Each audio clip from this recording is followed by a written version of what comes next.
Bab 156, Resep Bayangan Digital, Misteri Anggur Bunga. Penerjemah, Skyfaro Editor, Skyfaro.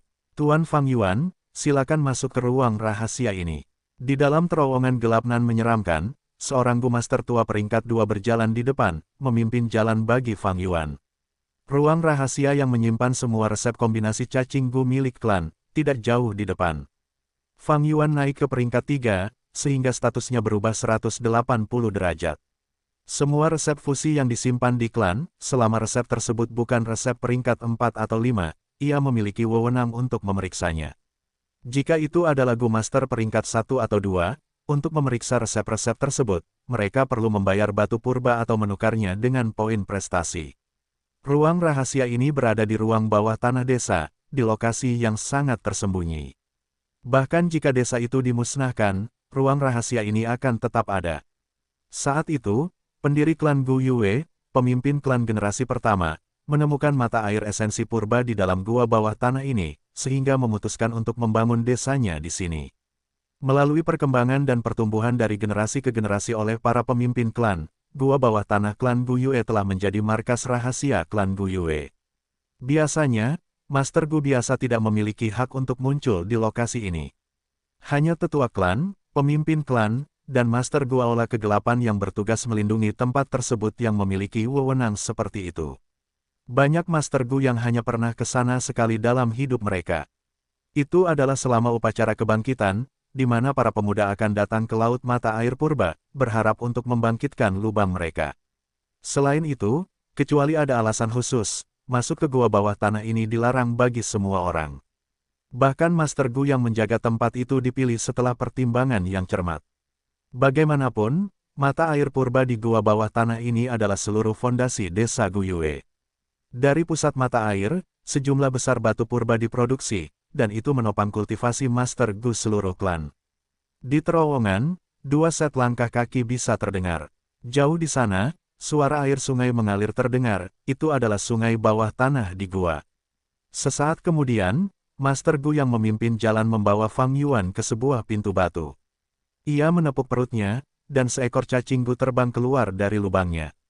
Saat percikan api beterbangan, cacing itu menghantam pintu batu.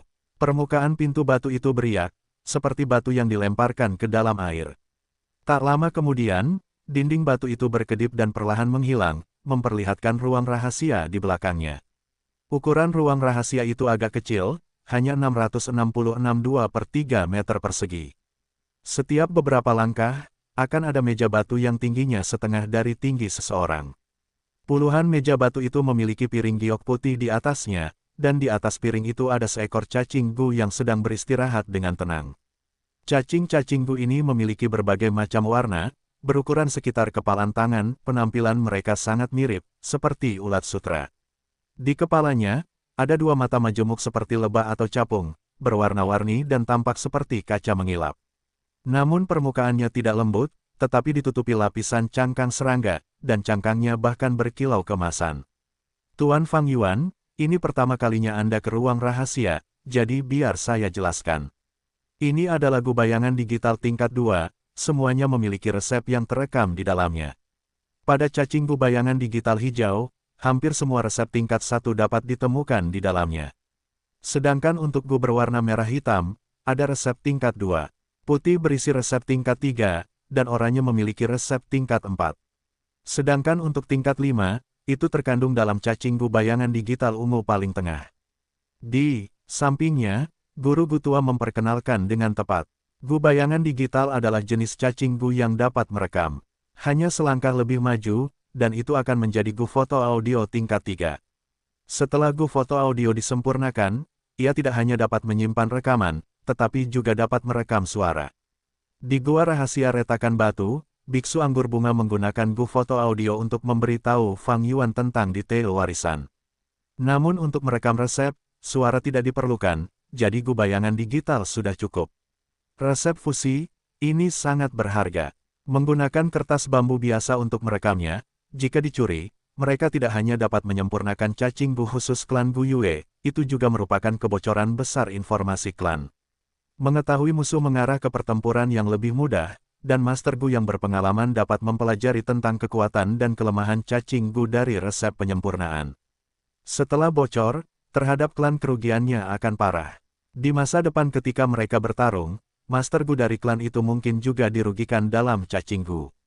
Dengan demikian, resep dikontrol dengan ketat, dan sebagaimana diklasifikasikan berdasarkan peringkat, disimpan dengan tepat.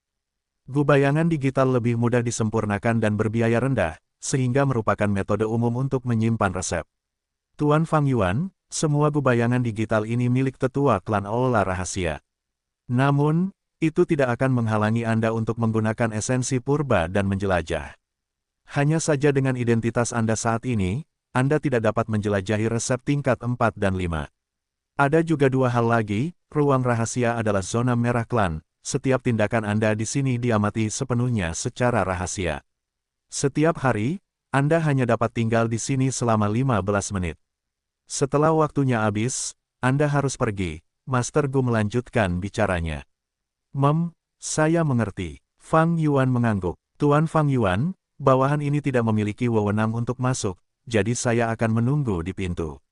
Setelah waktunya habis, saya akan membawa Anda keluar, lelaki tua itu membungkuk. Fang Yuan melangkah masuk ke ruang rahasia. Begitu dia masuk, pintu batu berubah dari virtual menjadi padat, menjebaknya di dalam ruangan sendirian. Berjalan di dalam ruang rahasia itu, terasa damai. Gema langkah kakinya dapat terdengar memantul dari dinding karena dinding di sekitarnya memiliki gu cahaya air di dalamnya. Tubuh mereka memancarkan cahaya, bergoyang seperti air, berganti-ganti antara cahaya dan bayangan, dengan lapisan demi lapisan bersinar tanpa batas. Fang Yuan mengambil cacing gu berwarna merah hitam dan menyuntikkan esensi purba perak putihnya ke dalamnya. Seketika dua sinar cahaya melesat keluar dari mata majemuk gu bayangan digital. Dia mengangkat gu itu, dan mengarahkan matanya ke piring giok putih di atas meja. Dua sinar cahaya mengenai piring giok putih itu, dan setelah beberapa fluktuasi, kata-kata mulai muncul. Ini adalah resep tentang cara menyempurnakan Gu Monskar. Pertama-tama, ia mencantumkan kekuatan Gu Monskar, yaitu peningkatan jarak serangan, 2 kali lipat dari Gu Cahaya Bulan. Kelemahannya adalah serangan yang kurang baik. Berikutnya adalah resep penyempurnaan, Gu Monskar disempurnakan dengan menggabungkan Gu Moonlight dan Gu Scar Rock. Berikutnya adalah poin penting untuk menyempurnakan Gu ini, intinya adalah, jika selama penyempurnaan, beberapa batu giok ditambahkan, atau dilakukan pada malam hari ketika ada banyak cahaya bulan dan terpapar padanya, akan ada peluang keberhasilan yang lebih tinggi. Terakhir, ini adalah pengalaman para Master Gu yang telah mencoba menggabungkan Gu ini. Ini memiliki konten terbesar, hampir mencapai 10.000 kata. Fang Yuan melihatnya dan menghafal beberapa hal di dalam hati. Bagaimanapun, juga itu adalah eksperimen dan percobaan yang tak terhitung jumlahnya dari banyak orang, dan yang berpengalaman dikumpulkan dari berbagai percobaan.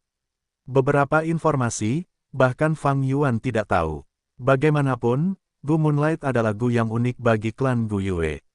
Dalam kehidupan sebelumnya, dia tidak pernah menjadi tetua klan atau datang ke sini untuk melihat resep. Waktunya terbatas, jadi Fang Yuan dengan cepat melihatnya dan meletakkan Gu Digital Shade kembali ke tempatnya, lalu mengambil Gu berwarna putih untuk diamati. Di Gu Digital Shade putih, ada resep fusi peringkat 3. Sebagian besar resep tidak cocok untuk Fang Yuan, karena mereka membutuhkan cacing Gu seperti Moonwall atau Monskar Gu sebagai dasarnya. Fang Yuan tidak memeriksanya dengan saksama, untuk menghemat waktu, dia membaca sekilas. Dia pertama-tama menggunakan Moonlight Gu untuk menyatu dengan Little Light Gu untuk membentuk Monglao Gu. Atas dasar itu, hanya ada 3 resep penyempurnaan yang layak digunakan. Yang pertama adalah Golden Moon tingkat 3, dengan jarak tembak 10 langkah yang sama, tetapi kekuatan serangannya ditingkatkan sekali lagi. Setelah ditembakkan, bulan sabit berwarna emas itu akan setinggi hampir setengah manusia, dan memiliki aura yang kuat dan mengesankan. Yang kedua adalah Frost Moon Gu. Moonblade menjadi putih dan dingin, memiliki unsur es di dalamnya. Siapapun yang terluka akan diserbu oleh dinginnya, bergerak perlahan. Yang ketiga adalah Illusory Moon Gu. Gu ini lebih unik, tidak digunakan untuk menyerang. Tetapi setelah diaktifkan, Gu ini dapat memungkinkan Gu Master untuk membuat klon bayangan untuk menarik serangan dan membingungkan musuh. Terutama ketika Illusory Moon Gu ini, setelah disempurnakan, dapat digunakan sebagai dasar untuk Gu Mon Shadow peringkat 4. Gumon Shadow dapat ditanamkan ke dalam lubang Gu Master dan menekan mereka untuk menggunakan esensi purba. Dalam informasi tentang Illusory Moon Gu, hanya ada beberapa informasi yang dijelaskan secara samar-samar tentang Gumon Shadow, sebagai referensi. Gumon Shadow, bukankah itu cacing Gu yang digunakan oleh pemimpin klan generasi keempat untuk menyelinap menyerang Biksu Flower Wine? Fang Yuan melihat ini, mengerutkan kening dalam-dalam. Di dunia ini, ada cacing Gu yang tak terhitung jumlahnya, dan bahkan dengan pengalamannya selama 500 tahun, dia hanya tahu kurang dari 0,001% dari semua cacing Gu di dunia ini. Awalnya dia memiliki gambaran kasar tentang Gumon Shadow, tetapi sekarang setelah dia mengetahui efek cacing Gu, kecurigaan muncul di hatinya. Gumon Shadow memiliki kegunaan yang unik. Itu mampu menekan 30% dari esensi purba dalam bukaan Gu Master peringkat 4, 15% dari peringkat 5, dan 60% dari peringkat 3 Gu Master.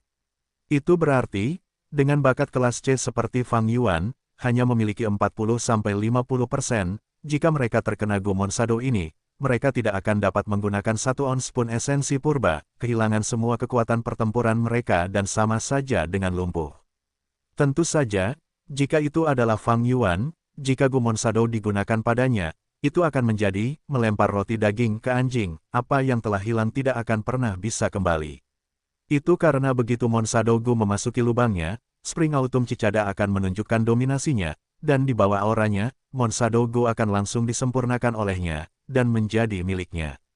Yang membingungkan Fang Yuan, bukanlah efek Mon Shadow Gu, tetapi Flower Wine Mong. Aku ingat bahwa di dinding bayangan, Flower Wine Mong bermandikan darah, penuh luka.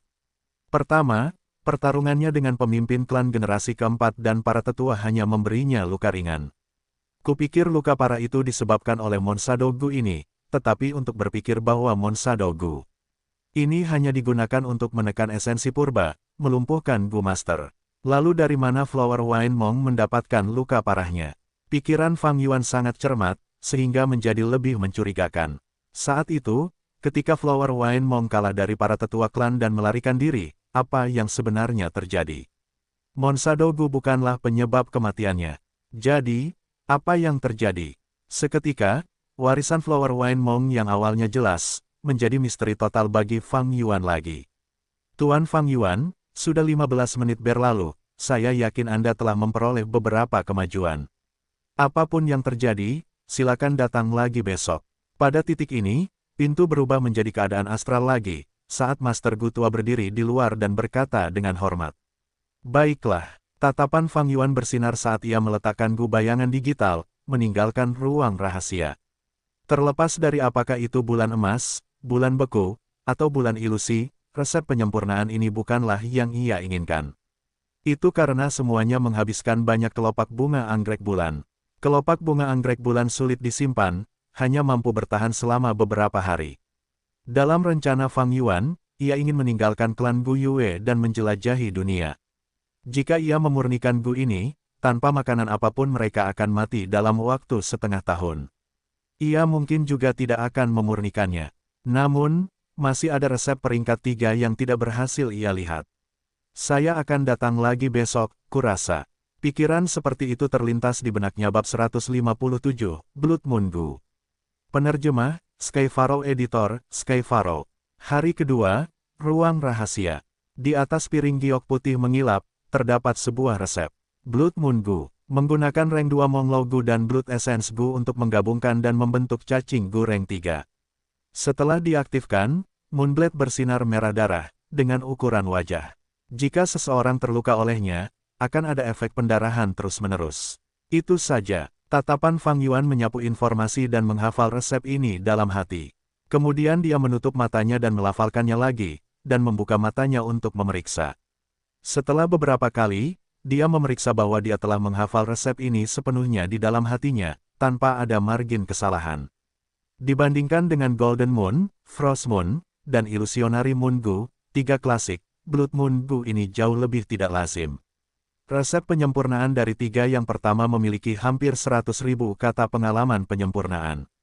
Namun, Blood Moon Gu ini hanya memiliki beberapa ribu kata.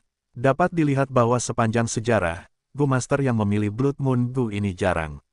Kemampuan menyerang Blood Moon Gu rata-rata. Jangkauannya hanya 10 meter, dan bahkan efek pendarahan setelah menyerang tidaklah optimal. Gu Master dari tingkat 1 hingga 5 memiliki esensi purba yang terbatas, dan tidak dapat bertahan dalam pertempuran yang panjang untuk menentukan pemenangnya. Efek pendarahan, di medan perang yang sebenarnya, hanyalah masalah kecil. Melawan Gu Master yang berpengalaman dalam penyembuhan, mereka bahkan dapat memiliki kemampuan untuk melawannya. Lebih jauh lagi, Blood Moon Gu memiliki kelemahan terbesar. Setiap beberapa hari dalam sebulan, ia akan mengeluarkan darah segar. Darah akan mengalir tak terkendali dan selama periode ini, kekuatan serangannya akan berkurang hingga sepertiga dari aslinya. Namun, ia memiliki keuntungan terbesar yang disukai Fang Yuan. Ia mudah diberi makan, jauh lebih mudah daripada Golden Moon, Frost Moon, dan Illusionary Moon. Makanan yang dibutuhkannya bukan lagi kelopak bunga anggrek bulan, tetapi darah segar. Meskipun darah yang dibutuhkan banyak, itu tidak terbatas pada satu jenis. Di Gurun Barat, hal itu mungkin menjadi masalah, tetapi perbatasan selatan memiliki segala macam binatang buas di daerah hutan dan pegunungannya. Membunuh mereka akan memungkinkan ekstraksi darah dengan mudah. Bagi gubulan darah, makanannya ada di seluruh perbatasan selatan, di mana-mana. Selanjutnya, yang harus kulakukan adalah memurnikan gubulan darah ini. Fang Yuan memutuskan dalam hatinya. Langkah-langkah pemurnian, serta hal-hal yang perlu diperhatikan, semuanya dihafalnya. Di tangannya, sudah ada gu cahaya bulan, tetapi gu esensi darah sedikit lebih sulit untuk didapatkan. Gu esensi darah sangatlah berharga, karena dapat mengisi kembali darah seorang Master Gu. Para Master Gu yang memilikinya selalu bersemangat dan bahkan jika mereka terluka dan kehilangan banyak darah, mereka dapat mengisinya kembali dengan mudah. Dengan demikian, kemampuan bertahan hidup mereka dalam pertempuran jauh lebih tinggi daripada yang lain. Xiong Jiang pernah sangat menginginkan gu esensi darah. Jika gu esensi darah dipasangkan dengan gu zombie pengembara, itu akan sangat mengurangi efek sampingnya. Itu akan memungkinkannya menjadi zombie untuk waktu yang lebih lama tanpa khawatir akan serangan balik. Dia sudah menjadi Master Gu tingkat 2 yang hebat, dan memiliki posisi yang cukup tinggi, tetapi sampai dia meninggal, keinginannya tidak terpenuhi. Di ruang rahasia, Fang Yuan melihat gu bayangan digital di atas meja batu lagi. Masih ada banyak waktu hari ini. Dari 15 menit, dia hanya menggunakan 5 menit, jadi masih ada 10 menit tersisa. Gu bayangan digital kuning mencatat resep tingkat 4. Gu bayangan digital ungu mencatat resep tingkat 5. Pemilik gu bayangan digital ini selalu merupakan generasi dari setiap tetua klan Aula Rahasia. Namun, yang bertanggung jawab untuk memberi mereka makan adalah klan Cacing Gu dapat dipinjam, selama keinginan Cacing Gu tersebut mengalah.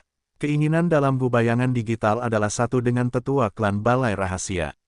Fang Yuan sebagai tetua klan yang baru saja maju, diakui oleh tetua klan Balai Rahasia sehingga ia dapat dengan bebas menggunakan sebagian dari gu bayangan digital. Namun, tetua klan Balai Rahasia tidak menganggap Fang Yuan memiliki wewenang untuk menelusuri resep tingkat 4 dan 5, sehingga gu bayangan digital kuning dan ungu, bahkan jika ia menggunakan esensi purba, tidak akan ada reaksi apapun. Sebenarnya, bahkan jika itu adalah cacing gu alami yang liar, adalah mungkin untuk mendapatkan pengakuan mereka juga. Raja-raja binatang buas seperti ini, sehingga dapat meminjam kemampuan cacing gu. Di antara manusia, situasi seperti itu juga terjadi, seperti kisah katak penelan sungai tingkat 5 dan Jiang Fan. Tentu saja, Fang Yuan dapat mengandalkan aura jangkrik musim semi-musim gugur untuk memurnikan cacing gu ini dan mendapatkan resepnya, itu pasti mungkin. Namun konsekuensi dari melakukan hal itu, adalah sesuatu yang belum dapat ditangani oleh Fang Yuan. Manfaat yang diperoleh juga tidak cukup baginya untuk bertindak. Sebenarnya resep yang paling berharga bukanlah resep tingkat 4 atau 5 ini, tetapi bagaimana merekayasa balik gu cahaya bulan. Gu ini berasal dari pemimpin klan generasi pertama, dan atas dasar itu, setelah ratusan tahun, berkembang menjadi skala dan struktur seperti itu, pikir Fang Yuan. Penggabungan gu adalah mengubah cacing gu tingkat rendah menjadi yang tingkat tinggi, sedangkan penggabungan balik adalah mengubah cacing gu tingkat tinggi kembali ke bentuk yang lebih rendah. Antara naik dan turun, karena proses yang berbeda, apa yang diperoleh bisa jadi cacing gu yang sama sekali berbeda. Moonlight gu bukanlah cacing gu alami, tetapi sesuatu yang didapat dari fusi terbalik oleh pemimpin klan generasi pertama. Cacing Gu di dunia ini sebagian besar adalah spesies baru yang diciptakan oleh banyak Master Gu berdasarkan cacing Gu alami. Jadi, bahkan dengan pengalaman Fang Yuan selama 500 tahun, ia masih memiliki pengetahuan terbatas tentang seluruh ekologi cacing Gu. Dan untuk klan, mereka pasti memiliki satu atau beberapa cacing Gu yang unik. Cacing Gu ini bukanlah spesies alami yang langka, tetapi spesies baru yang diciptakan melalui fusi terbalik. Atas dasar ini, Master Gu dapat mengembangkan kekuatan yang unik untuk klan mereka. Moonlight Gu klan Gu Yue, Bea Strength Gu klan Xiong, Stream Gu klan Bai, semuanya sama. Jika mereka menggunakan cacing Gu yang umum dan terkenal, mereka akan mudah ditangani, dan mudah menjadi sasaran. Fondasi klan terletak pada mata air purba, karena dapat menghasilkan batu purba. Berikutnya adalah cacing Gu unik yang dapat mencegah kekuatan seseorang terbongkar sepenuhnya. Terakhir adalah garis keturunan dan kekerabatan adalah rantai penting yang mengikat sebuah klan. Jadi, jangan meremehkan Gu Cahaya Bulan peringkat 1, nilai resep fusi terbaliknya jauh lebih besar daripada resep peringkat 4 atau 5. Resep untuk menggabungkan kembali Gu Cahaya Bulan biasanya disimpan oleh pemimpin klan. Selain pemimpin klan, tetua klan yang paling setia dari generasi itu juga akan mengetahui rahasia resep tersebut. Pada saat yang sama, resep Gu bayangan digital dari resep Gu Cahaya Bulan juga disembunyikan dengan tepat. Fang Yuan jelas tidak dapat memperoleh resep tersebut dari ruang rahasia ini. Nilai resep ini sangat tinggi, jadi jika aku dapat memperolehnya sebelum aku pergi, itu tentu akan menjadi yang terbaik. Tetapi aku tidak perlu memaksakannya. Fang Yuan sangat jelas tentang masalah ini. Sebagai permulaan, dia tidak berencana untuk membuat organisasi atau kekuatan. Resep Gu Cahaya Bulan baginya bukanlah suatu keharusan. Namun, Gu Bulan Darah dan resep tingkat 3 lainnya adalah yang kubutuhkan. Meskipun Fang Yuan sekarang berada di tingkat 3 dan memiliki esensi purba perak putih, tidak semua cacing Gu-nya berada di tingkat 3, sehingga ia tidak dapat menampilkan kekuatan bertarung sejati dari seorang Master Gu tingkat 3. Aku memiliki Gu Sayap Guntur dan Gu Kanopi Langit, jadi jika aku berhasil memurnikan Gu Bulan Darah, aku akan memiliki 3 cacing Gu tingkat 3. Namun itu masih jauh dari cukup. Master Gu biasa dapat mengandalkan klan. Dengan kerja sama dari anggota klan mereka, serta sumber daya yang cukup, mereka hanya membutuhkan 3 hingga 4 cacing Gu. Namun Fang Yuan ingin menjelajahi perbatasan selatan dan meninggalkan kampung halamannya, sehingga ia membutuhkan setidaknya 6 cacing Gu untuk menghadapi semua situasi. Dengan pengalamannya, 6 cacing Gu harus menyerang, bertahan, menyembuhkan, menyimpan, mengintai, dan bergerak, 6 atribut untuk memberinya dukungan yang cukup. Untuk menyerang, Gu Bulan Darah nyaris tidak memenuhi syarat. Untuk bertahan, ia memiliki Gu Kanopi Langit. Dari segi gerakan, meskipun Gu Sayap Guntur menggunakan banyak esensi purba, ia dapat memungkinkan terbang sementara dan sangat kuat. Untuk penyembuhan, rumput vitalitas 9 daun sedikit lemah. Bagaimanapun, ia adalah Gu tingkat 2, dan bahkan opsi peningkatannya tidak memuaskan bagi Fang Yuan. Rumput vitalitas 9 daun tingkat 2 tidak memiliki kemampuan penyembuhan yang luar biasa. Satu-satunya keuntungannya adalah menciptakan daun vitalitas tingkat 1 dan dari penjualannya, Fang Yuan bisa mendapatkan pasokan batu purba yang terus-menerus, mirip dengan pohon uang. Namun setelah itu, Fang Yuan akan bepergian ke tempat-tempat yang tidak berpenghuni, jadi meskipun ia menciptakan daun vitalitas, tidak ada Master Gu yang akan membelinya menggunakan batu purba. Untuk mengintai, rumput telinga komunikasi bumi memiliki jangkauan yang sangat luas, jadi bahkan sebagai tingkat 2, ia masih dapat digunakan. Untuk penyimpanan, Fang Yuan tidak memiliki Gu seperti itu. Namun, ini adalah Gu yang paling penting. Ini karena setelah dia mulai bepergian sendiri, persediaan adalah yang paling penting, itu dapat dengan sendirinya menjadi dasar dari 5 kategori lainnya. Menyimpan makanan untuk memberi makan cacing Gu, makanannya sendiri, dan menyimpan batu purba. Tanpa batu purba, Master Gu kehilangan kekuatan untuk berkultivasi. Dalam hal ini, Fang Yuan tidak memiliki kemajuan. Sebelum dia mendapatkan cacing Gu tipe penyimpanan yang memuaskan, dia tidak akan meninggalkan desa. Cacing Gu untuk penyimpanan, syarat pertama adalah utilitas yang luas, mampu menyimpan makanan dan batu purba. Selanjutnya, mereka harus mudah diberi makan, dan terakhir, yang terbaik adalah jika mereka memiliki kemampuan untuk memperpanjang tanggal kedaluarsa barang yang disimpan. Tetapi bahkan di papan sumber daya dari 3 klan, tidak ada cacing gu yang saya sukai. Sepertinya saya hanya dapat memanfaatkan faksi Qi dan memeras sisa tabungan mereka. Setelah 15 menit berlalu, Fang Yuan berjalan keluar dari terowongan sambil terus merenung. Tuan Fang Yuan, halo. Seorang Gu Master setengah baya berdiri di luar, menunggu Fang Yuan. Anda, orang itu tersenyum, saya Gu Yue Qizong, penjabat tetua klan balai pengobatan saat ini. Jadi itu dia, Fang Yuan menyadari, mulai mengamati orang ini dengan saksama. Gu Yue Qizong memiliki penampilan yang pantas dengan wajah persegi, dan dia menunjukkan aura stabilitas. Mirip dengan Fang Yuan, dia juga seorang tetua klan, tetapi kultivasinya adalah tahap tengah peringkat 3. Setelah Fang Yuan membuat Gu Yue Yaoji pingsan, Gu Yue Qizong diperintahkan untuk sementara memimpin balai pengobatan, dan istrinya adalah anggota penting dari faksi pengobatan, jadi ini adalah pendekatan politik Gu Yue Bo untuk menyeimbangkan persaingan kedua faksi. Namun, apapun yang terjadi, Gu Yue Qizong tetap berhasil menduduki peran ini. Ini 300 batu purba, pembayaran kepada para tetua klan untuk minggu ini. Aku tahu kau ada di sini, jadi aku membawa ini juga.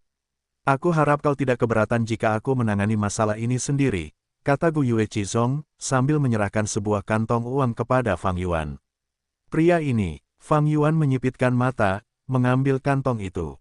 Pembayaran para tetua klan harus diambil sendiri oleh para tetua klan. Namun, Gu Yue Qizong dapat mengambilnya untuknya, jadi dalam beberapa hal, ini mengisyaratkan kepada Fang Yuan tentang statusnya di klan serta jaringan sosialnya. Namun, petunjuk ini juga tepat waktu, karena menunjukkan tanda niat baik dan tidak agresif. Sejujurnya, kali ini aku berinisiatif untuk menemui Tuan Fang Yuan, karena aku punya masalah yang ingin kutanyakan padamu. Tak lama kemudian, dia langsung ke pokok bahasan dan menyebutkan niatnya. Oh, kau ingin aku menyerahkan rumput vitalitas 9 daun.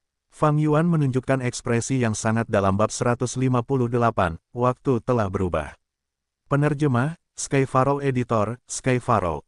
Gu Yue Yaoji telah lama menginginkan rumput vitalitas 9 daun milik Fang Yuan, dan karenanya, ia memanfaatkan wewenangnya untuk menetapkan kebijakan pemindahan rumput vitalitas 9 daun. Akan tetapi, Fang Yuan naik ke peringkat 3 dan menjadi seorang tetua, menanggapi dengan serangan balik yang kuat yang menyebabkan Gu Yue Yaoji pingsan di tempat dan membiarkan Gu Yue Qizong naik ke panggung. Seorang pejabat baru yang berkuasa harus menunjukkan wewenangnya. Gu Yue Qizong mengambil inisiatif untuk menemukan Fang Yuan dan membujuknya untuk menyerahkan rumput vitalitas 9 daun. Menyerahkan rumput vitalitas 9 daun, bukan berarti tidak dapat dilakukan, kata Fang Yuan setelah bergumam pada dirinya sendiri sebentar. Ada pepatah, apa yang benar dulu tidak benar sekarang. Dan sekarang, situasinya berbeda dari sebelumnya. Sebelumnya, Gu Yue Yaoji ingin Fang Yuan menyerahkan rumput vitalitas 9 daun, itu adalah perintah, Anda harus menyerahkannya apakah Anda mau atau tidak.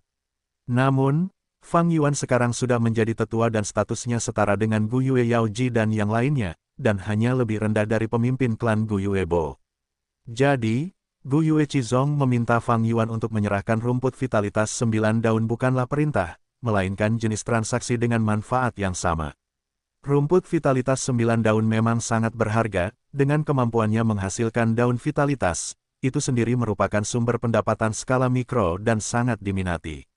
Fang Yuan sekarang memelihara banyak cacing gu dan sebagian besar biaya makanan mereka ditanggung sepenuhnya olehnya. Namun, dunia ini tidak memiliki apapun yang tidak dapat dijual. Itu hanya masalah keuntungan yang terlalu kecil untuk menggerakkan hati. Rumput vitalitas 9 daun sangat berharga tetapi jika harga yang pantas diberikan, mengapa tidak bisa dijual? Cacing gu hanyalah alat, metode untuk mencapai keinginan dan ambisi seseorang. Jadi bagaimana jika itu adalah jangkrik musim semi musim gugur?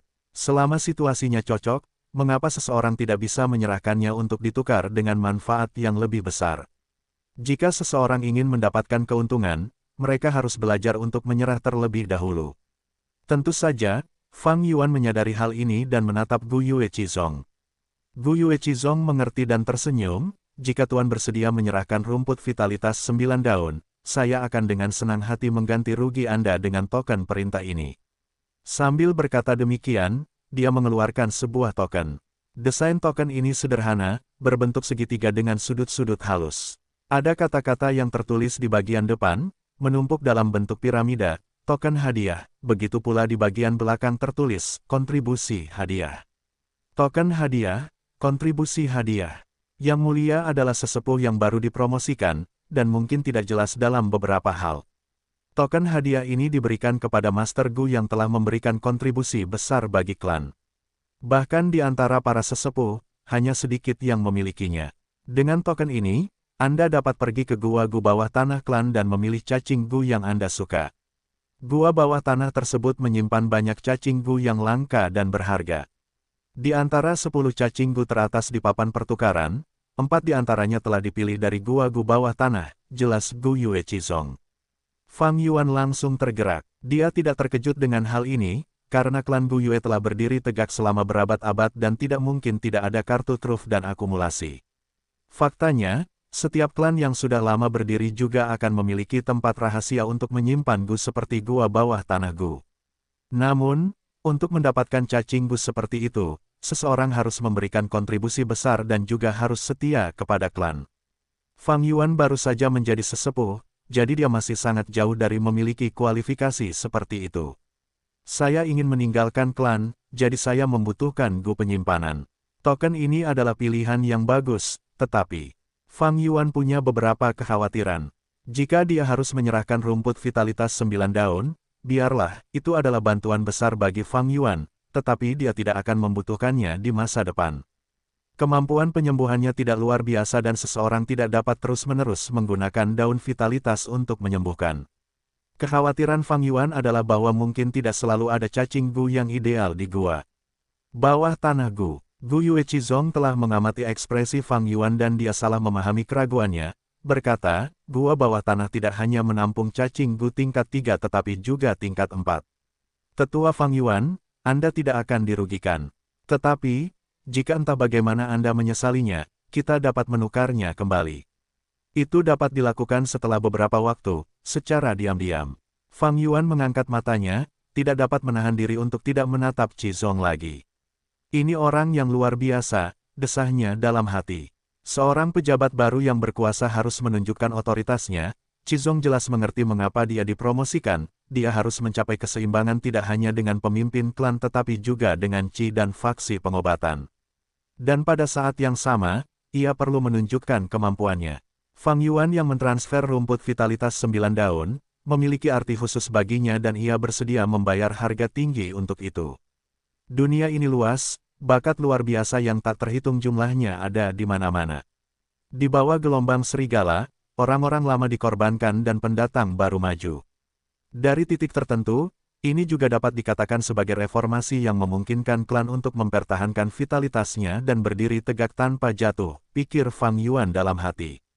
Terlalu banyak orang lama hanya akan menciptakan organisasi yang membusuk, oleh karena itu, proses eliminasi merupakan satu-satunya cara bagi organisasi untuk terus bekerja. Gu Yue Qizong adalah salah satu contohnya. Dunia ini adalah tentang survival of the fittest. Tubuh manusia terus hidup melalui proses metabolisme. Seorang Gu Master tidak boleh terpaku pada cacing Gu yang sama, hanya dengan perubahan mereka dapat berkembang. Saat memikirkan ini, Fang Yuan menerima token dari Gu Yue Qizong dan kemudian menyerahkan rumput vitalitas 9 daun. Karena dia telah mentransfernya sendiri, Qizong dapat dengan cepat memurnikan rumput vitalitas 9 daun. Hanya setelah menyimpan rumput Gu ini di lubangnya, dia menghela napas lega. Dia memiliki ambisinya sendiri dan mampu bertindak sebagai penatua balai pengobatan sementara adalah kesempatan yang sangat penting baginya. Jika dia dapat memahami ini, dia bahkan mungkin akan memangku jabatan resmi alih-alih sementara. Namun, dia harus berkompromi dengan ketiga belah pihak jika dia ingin mencapai ini. Bagaimanapun, politik adalah seni berkompromi. Yao Ji tidak dapat melakukan apapun pada Fang Yuan saat dia berkuasa. Namun setelah menduduki kursi, dia dapat membuat Fang Yuan menyerahkan rumput vitalitas 9 daun miliknya. Ini tidak hanya menunjukkan niat baik kepada golongan pengobatan, mampu menangani masalah politik yang ditinggalkan oleh Yao Ji dan secara halus memperlihatkan kemampuannya sendiri. Karena itu, dia tidak ragu untuk menyerahkan token hadiah yang telah diperolehnya dengan susah payah. Tuan Qizong, sungguh menyenangkan mengobrol dengan Anda. Saya ingin tahu apakah Anda masih punya waktu sekarang. Fang Yuan bertanya sambil menyimpan token itu. Mata Gu Yue Qizong berbinar, dia bingung. Setelah beberapa saat, di sebuah aula, kami memberi hormat kepada kedua tetua. Paman dan Bibi Fang Yuan membungkuk dan memberi salam. Mereka sangat hormat dan bahkan sedikit takut. Setelah berita Fang Yuan menjadi tetua diumumkan, dia menjadi contoh teladan bagi para Master Gu muda, sedangkan itu membuat pasangan Paman dan Bibi itu heran dan panik. Dia jelas merupakan bakat kelas C, bagaimana dia bisa naik ke peringkat 3 dan menjadi tetua secepat itu. Bahkan Gu Yue Fang Zeng yang merupakan bakat kelas A saat ini hanya berada di tahap atas peringkat 2. Setelah heran itu muncul rasa takut. Mereka tidak bisa menahan rasa takut. Ketika mereka memikirkan bagaimana mereka telah menindas dan bersikap keras pada Fang Yuan, hati mereka gemetar ketakutan. Apa yang terjadi akan kembali lagi. Tidak sama lagi setelah dia memiliki identitas seorang penatua. Mereka takut Fang Yuan akan membalas dendam pada mereka setelah mencapai kesuksesan. Namun, pada akhirnya Fang Yuan datang ke pintu mereka, dan juga membawa seorang penatua lain bersamanya. Mereka datang dengan niat buruk, niat buruk. Gu Yue Dongtu mendesah dalam hatinya. Fang Yuan terkekeh, Paman, Bibi, tidak perlu bersikap sopan. Meskipun aku sudah menjadi tetua, aku tetap keponakanmu. Ayo, mari kita semua duduk. Setelah berkata demikian, dia duduk di kursi utama. Gu Yue Qizong duduk di sampingnya. Dua posisi ini biasanya adalah tempat Paman dan Bibi duduk, kursi para kepala keluarga. Namun, Paman dan Bibi sama sekali tidak merasa tidak puas dengan tempat duduk tersebut. Mereka bahkan penuh dengan keraguan dan ketakutan saat duduk di kursi bagian bawah. Ini adalah kekuatan para tetua klan. Paman dan Bibi saling melirik, mereka gelisah saat mereka duduk dengan kaku, hanya duduk di dekat tepi kursi. Para pelayan datang membawa teh. Gu Yue Qizong tetap diam dan tidak minum. Namun, Fang Yuan menyesapnya dengan tenang dan bertanya, bagaimana keadaan Paman dan Bibi akhir-akhir ini? Fang Yuan tersenyum saat bertanya, tetapi di mata Paman dan Bibi, itu terasa lebih menakutkan daripada dia yang sedang marah. Terutama bagi Bibi, ketika dia teringat bagaimana dia menghina Fang Yuan, dia mulai gemetar ketakutan. Hidup jadi kacau karena gelombang serigala. Kedai terpaksa tutup dan sewa rumah bambu menurun. Malah, kami sangat miskin sampai hampir kelaparan, kata Paman, lalu tiba-tiba air mata jatuh dari matanya. Dia dulu menjaga kesehatannya dengan sangat baik, tetapi sekarang wajahnya tidak lagi kemerahan, sementara rambut di dekat pelipisnya memutih dan kerutan di wajahnya bertambah. Kesulitannya bahkan lebih jelas karena pendaftaran paksa. Namun, Fang Yuan tahu pamannya telah mengelola kedai selama bertahun-tahun, jadi dia pasti punya tabungan. Penampilan menyedihkan yang dia tunjukkan sekarang adalah karena dia takut akan balas dendam Fang Yuan, dan ingin menggunakan penampilannya yang menyedihkan untuk mendapatkan simpati Fang Yuan. Paman biasanya sangat cerdik, tetapi bagaimana dia bisa begitu bodoh ketika masalah itu melibatkan dirinya. Jika aku datang untuk membalas dendam, mengapa aku harus membawa Gu Yue Qizong bersamaku? Fang Yuan mencibir dalam hatinya. Dia sangat tidak suka dan tidak menghormati Paman dan Bibinya, tetapi ini tidak berarti mereka tidak berguna. Paman, Bibi, kalian telah merawatku dengan baik selama ini, semua pencapaianku saat ini adalah karena asuhan kalian. Aku baru saja menerima pembayaran tetua dari klan, 300 batu purba ini, silakan ambil. Mengatakan demikian, Fang Yuan menyerahkan kantong uang itu kepada Paman. Apa, ini? Ekspresi Gu Yue Dongtu benar-benar luar biasa saat ini. Keheranannya mengandung kegelisahan itu mendekati ketakutan, dan di bawah ketakutan itu ada ketidakpercayaan. Bibi yang berada di samping juga tercengang saat dia menatap kosong ke kantong uang di tangan Fang Yuan. Apa yang sebenarnya terjadi? Tidak ada balas dendam yang mereka bayangkan, tetapi sebaliknya, mereka diberi 300 batu purba. Kata-kata Fang Yuan menusuk telinga, tidak peduli bagaimana mereka melihatnya. Kata-kata, dirawat dengan baik, dan dipelihara, penuh dengan sarkasme yang membuat mereka merasa seluruh situasi menjadi lebih aneh. Apa yang dia rencanakan? Apa yang ingin dia lakukan? Bagaimana dia ingin menyiksa kita? Paman dan Bibi saling melirik. Keduanya ragu-ragu dan tidak berani menerima tas uang. Ini adalah bakti tetua Fang Yuan.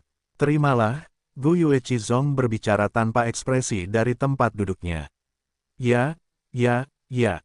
Paman berulang kali menganggukkan kepalanya dan buru-buru menerima tas uang.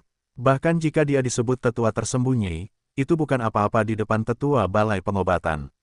Dia menggunakan kedua tangan untuk memegang tas penuh 300 batu purba. Dia biasanya mencintai uang, tetapi sekarang, dia merasa kantong uang itu panas sekali dan ingin segera membuangnya. Karena paman sudah menerimanya, aku pamit dulu, kata Fang Yuan dan mulai pergi. Paman dan bibi segera mencoba mengantar mereka, tetapi dihentikan oleh Fang Yuan. Jangan lihat lagi, di sudut jalan, Ibu Sen menghela napas lega dan berkata kepada putrinya Sen Cui. Ekspresi Sen Cui muram, dan dia melihat sosok Fang Yuan dan Qizong dari belakang sampai mereka benar-benar menghilang. Ibu, apakah aku membuat pilihan yang salah? Katanya, seorang tetua dapat menerima seorang istri dan dua selir, jika dia setia sejak awal, siapa yang bisa mengatakan bahwa dia tidak bisa menjadi selir Fang Yuan saat ini? Aku benar-benar tidak menyangka ini. Fang Yuan ini maju ke tahap hari ini dengan hanya bakat kelas C. Ibu Sen menggelengkan kepalanya tanpa daya, putriku, bergembiralah. Fang Zheng memiliki bakat kelas A, prestasinya tidak akan berkurang. Ya, jawab Sen Cui, dan sedikit kilau muncul di pupil matanya yang gelap. Di dunia ini, status manusia biasa begitu remeh dan rendah. Berapa banyak hal yang dimilikinya yang dapat menggerakkan hati para Master Gu yang hebat.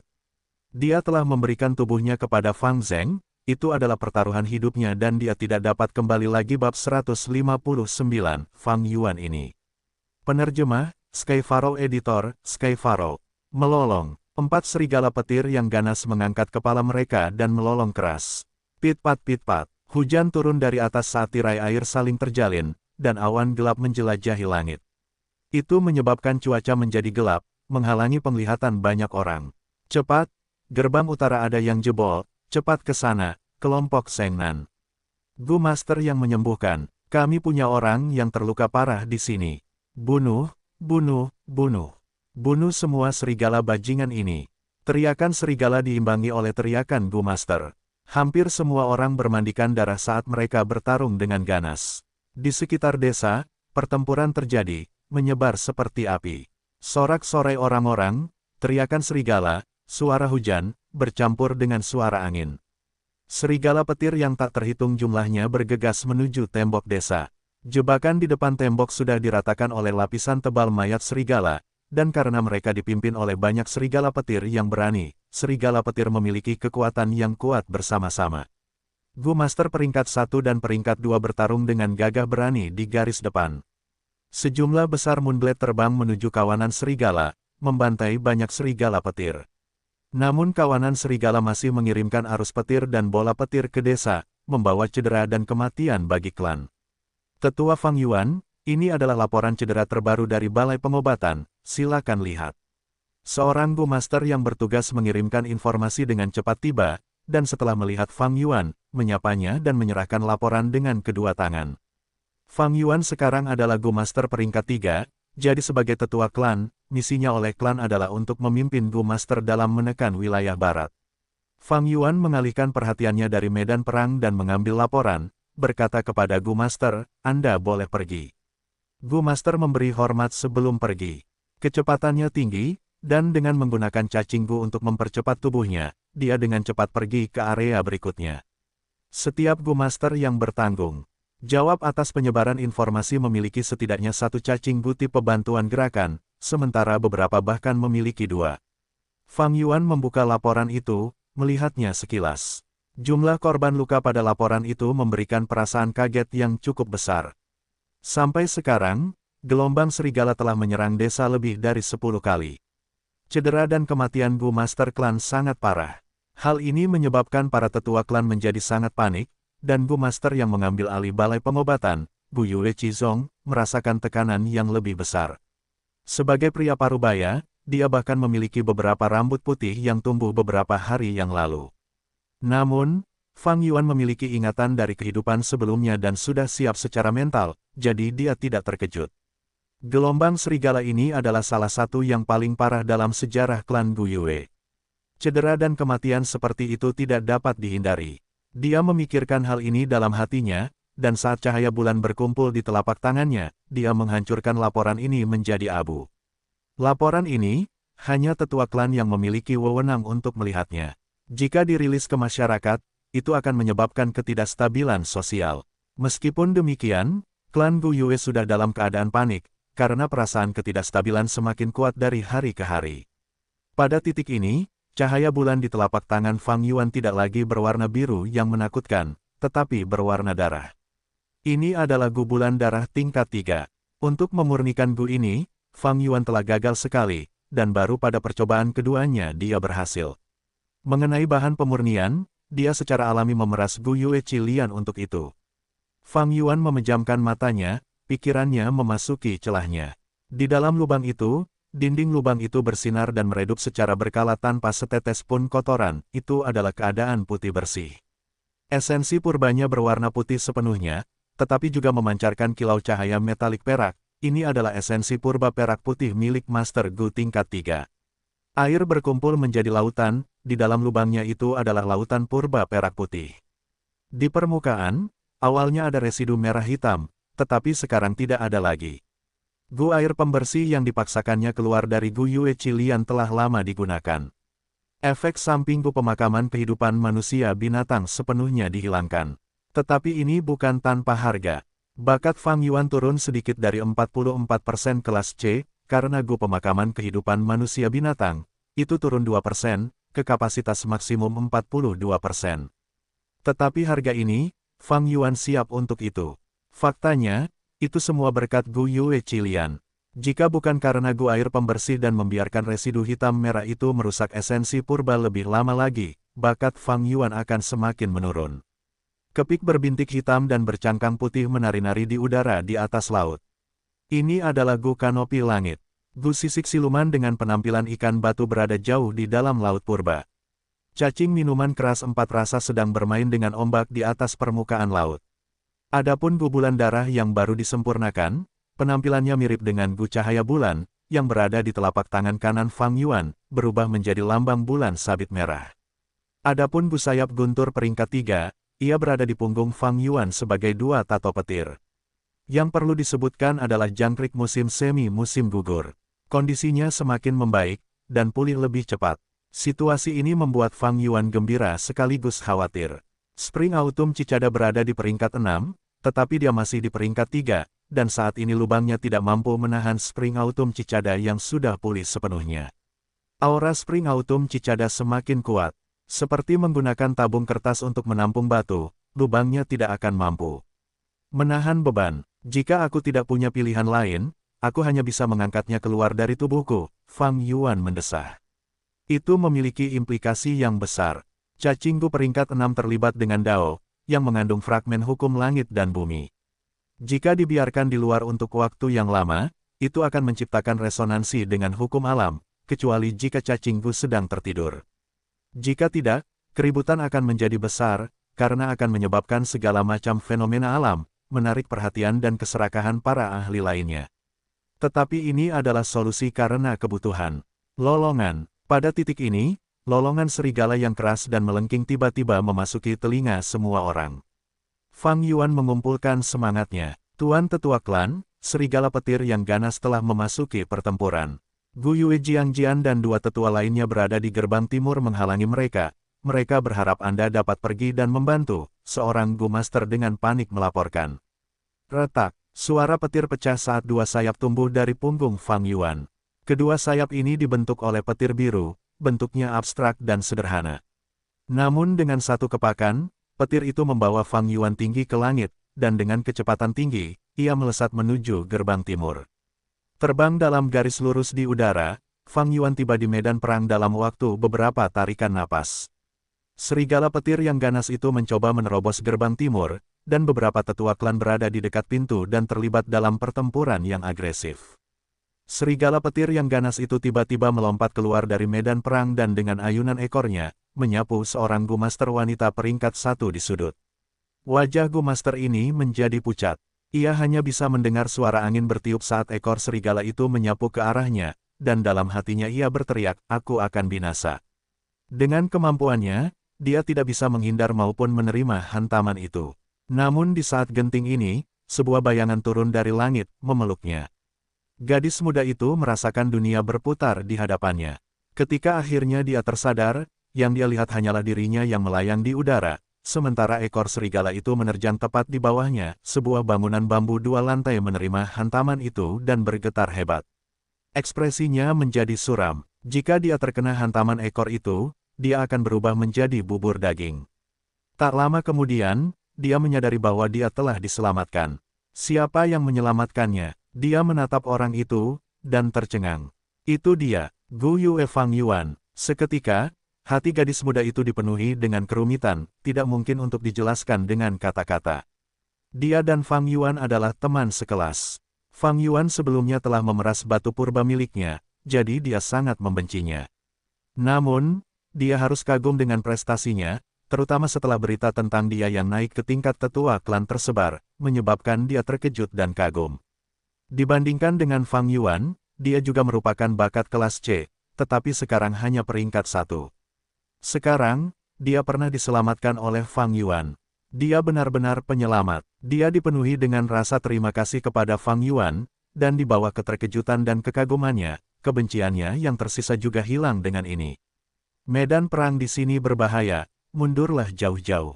Sayap Fang Yuan mengepak, mendarat di tanah dan menurunkannya dengan lembut.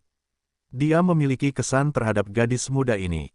Mereka mungkin teman sekelas, tetapi dia tidak dapat mengingat namanya. Mengatakan demikian, dia berbalik dan pergi, tidak lagi terbang. Sebaliknya, dia berlari cepat, memasuki medan perang. Kecepatan Gu Thunderwings cepat, tetapi pengeluaran purbanya lebih cepat. Fang Yuan hanya memiliki bakat tingkat C, di antara Gu Master peringkat 3. Dalam hal penyimpanan esensi purba murni, dia adalah tingkat terendah yang mungkin, jadi dia perlu menyimpan esensi purba lebih dari yang lain. Gu Bulan Darah. Dia melemparkan Moonblade. Moonblade itu berwarna merah darah, dan setelah mengenai tubuh serigala petir gila itu menyebabkan cedera yang berdarah terus-menerus.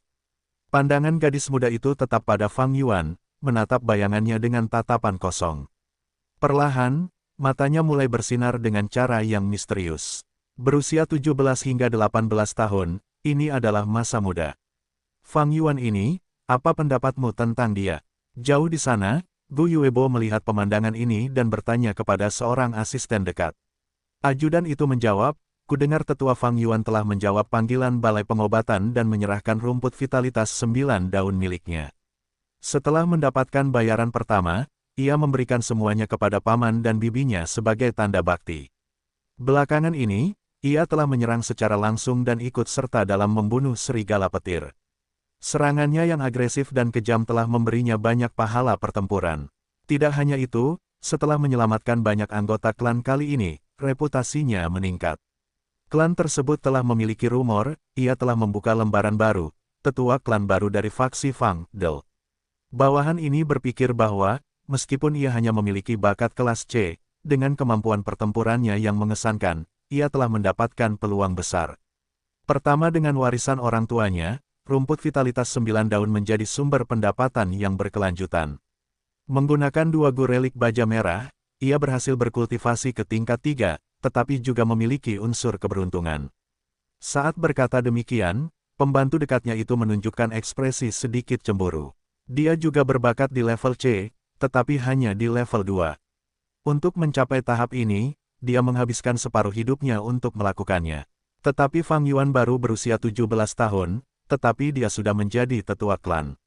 Bersaing dengan orang lain, benar-benar menyebalkan. Mendengar kata-kata pembantunya, Gu Yuebo mengangguk tanpa terasa. Kata-kata pembantu dekatnya itu mewakili pandangan mayoritas orang di klan, tetapi sedikit dangkal. Gu Yuebo telah menjadi pemimpin klan selama bertahun-tahun, jadi dia memiliki pandangan jauh ke depan yang lebih besar. Fang Yuan menyerahkan rumput vitalitas 9 daun, dia jelas telah membuat kesepakatan dengan Gu Yue Chizong. Memberikan bayarannya kepada bibi dan pamannya bukan karena niat baik, tetapi pertunjukan politik.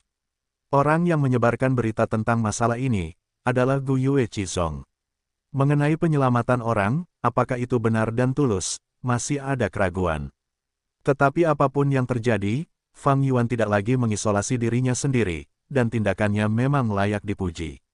Dia naik pangkat menjadi tetua klan dan tindakannya setelah itu, ini merupakan inisiatif untuk mendekati klan dan berkontribusi pada klan. Kemakmuran klan membutuhkan kontribusi dan hubungan ini. Berpikir demikian, Gu Yuebo memberi instruksi, orang-orang di aula tersembunyi itu, beberapa hari ini mereka juga tidak menemukan apapun dari penyelidikan mereka. Lupakan saja, tarik penyelidikan pada Fang Yuan untuk saat ini. Ya, bawahan ini akan memberitahu mereka sekarang. Mengatakan demikian, dia pergi. Gu Yuebo berdiri di tanah, menyipitkan mata. Dia berpikir dalam hatinya, tidak peduli apa alasannya, kultivasinya masih meningkat terlalu cepat. Fang Yuan ini, dia memiliki rahasia besar.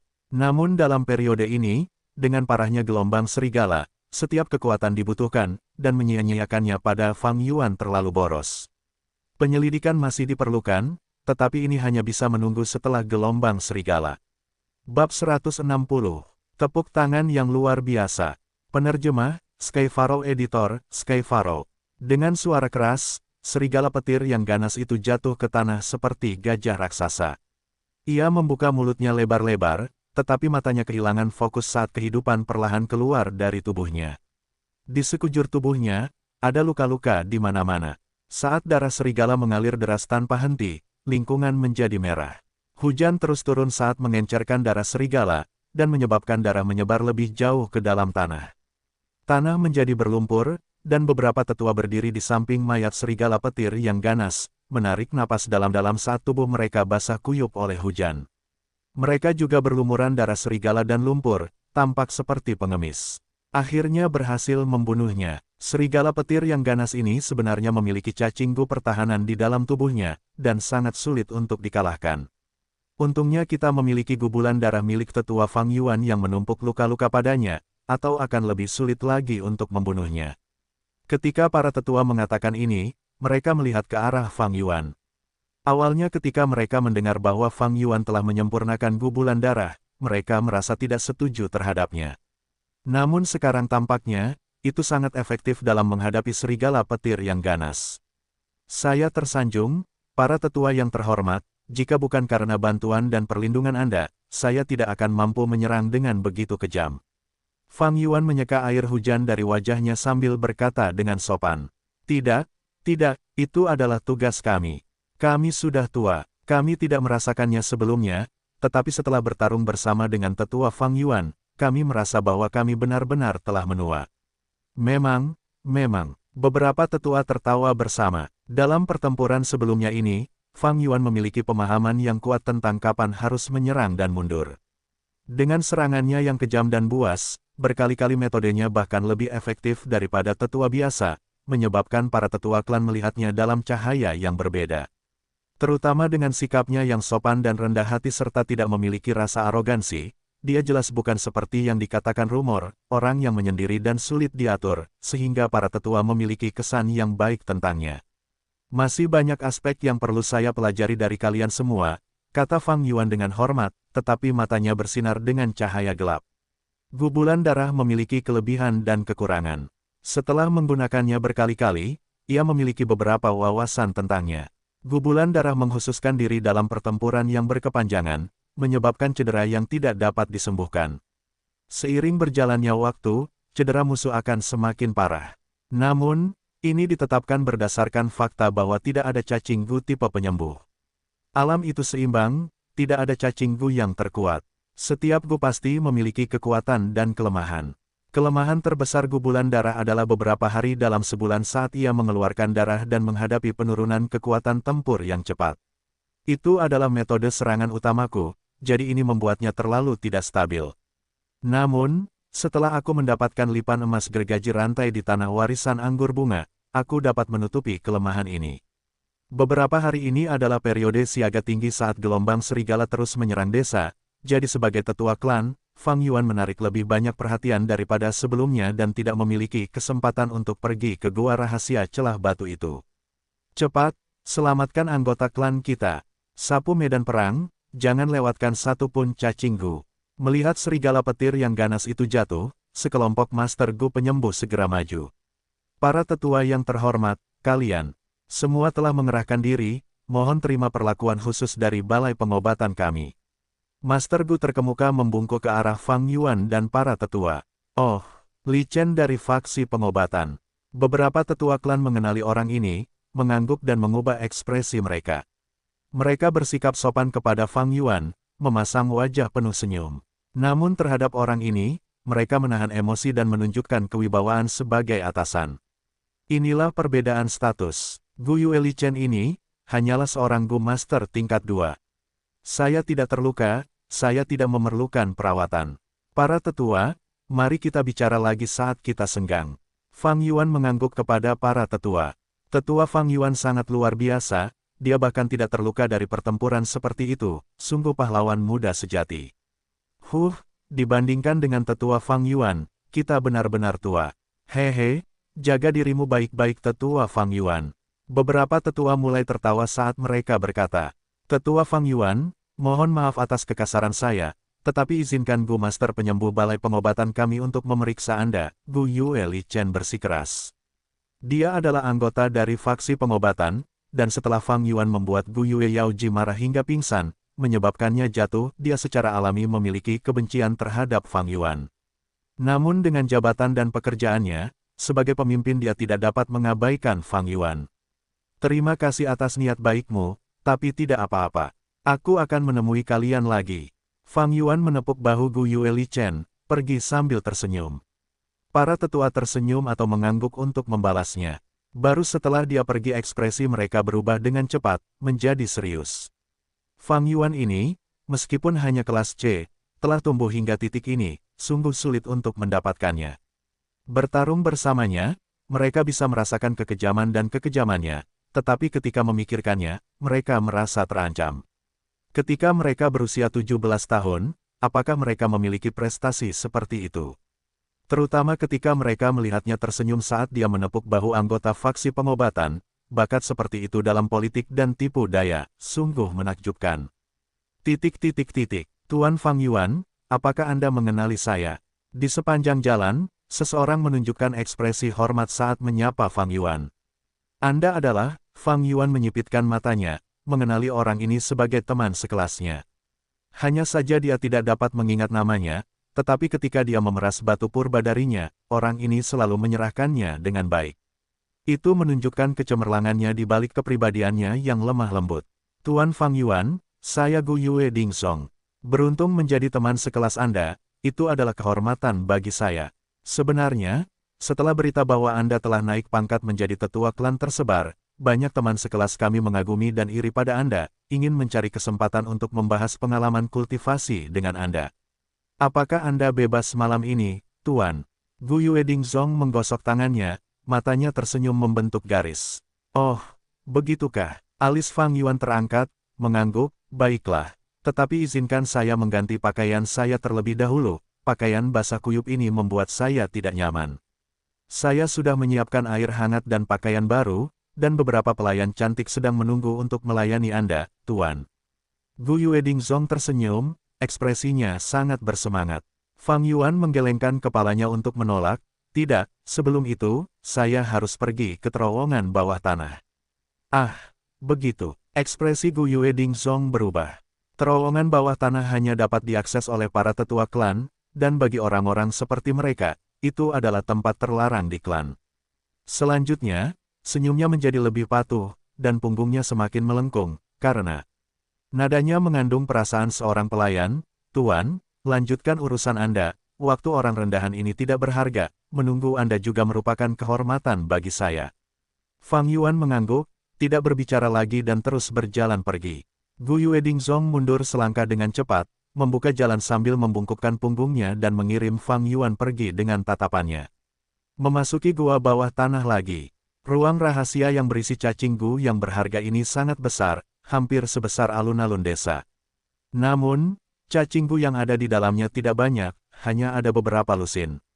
Rumput deklarasi gua, jangkrik pengembalian udara, capung tulang kering, kupu-kupu sayap phoenix, ada cacing gu yang bervariasi dari tingkat 2 hingga 4. Hanya saja jumlah gu tingkat 2 sangat sedikit, dan di antaranya ada gu pemisahan cinta. Ini adalah gu racun nomor 1 di antara gu tingkat 2, dan luka yang disebabkan olehnya tidak dapat disembuhkan bahkan oleh Gu penyembuh tingkat 3. Pemisahan cinta ini adalah yang dimiliki Wang Er saat itu. Setelah mendapatkannya, klan menyimpannya di sini. Yang paling banyak adalah Gu tingkat 3, sedangkan Gu tingkat 4 relatif sedikit. Fang Yuan tidak memiliki harapan yang tinggi. Meskipun klan memiliki sejumlah kekayaan, itu masih merupakan klan berukuran sedang dan memiliki persaingan dengan 2 desa lainnya, serta tekanan gelombang serigala. Namun, jika dipikir-pikir, dia justru menemukan Gu yang diinginkan. Bunga Tusita, ini adalah Gu rumput peringkat 3 yang berbentuk seperti lentera merah, dan memiliki daun hijau bundar. Daunnya tebal dan gemuk, totalnya ada 3 yang menunjuk ke 3 arah secara simetris.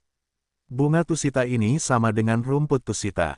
Bunga ini tidak hanya mampu menyimpan makanan, tetapi juga dapat menyimpan batu purba dan merupakan salah satu Gu yang paling ideal dalam benak Fang Yuan. Tidak disangka desa Gu Yue ini memiliki bunga Tusita. Dengannya, aku dapat menutupi kelemahan penyimpanan. Fang Yuan bersukacita, langsung memilihnya. Sebenarnya, di desa ini pasti ada Gu peringkat 5.